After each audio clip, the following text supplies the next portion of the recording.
కూర పప్పు ఎలా వండుతావు అని చెప్పేసి నాకు తెలిసిన వాళ్ళు అడిగారు. అన్ని కలిపేసి కుక్కర్లో పెట్టేస్తావా అని చెప్పేసి. మెంతికూర పప్పుని చాలా స్పెషల్గా వండొచ్చండి.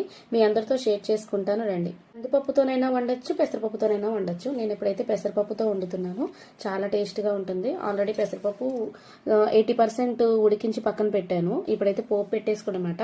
పిల్లల క్యారేజీలో కూడా చాలా ఈజీగా అయిపోతుంది. వెల్లుల్లిపాయ మీద పీల్ తీసేసి దాని మీద కొంచెం జీలకర్ర, ఆవాలు, ఎండుమిరపకాయలు ఎక్కువ వేసుకోండి.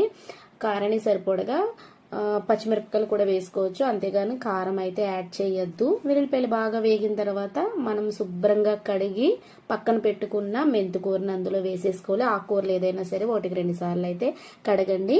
ఇప్పుడైతే పసుపు, కొంచెం టేస్ట్ సరిపడగా సాల్ట్ వేసేసుకున్నాను. మనకి మెంతికూర బాగా కుక్ అయిపోయింది. ఇప్పుడు మనం ఉడికించి పక్కన పెట్టుకున్న పెసరపప్పును అందులో వేసేసుకొని అంతే 1-2 సార్లు ఇలా కలుపుకోండి.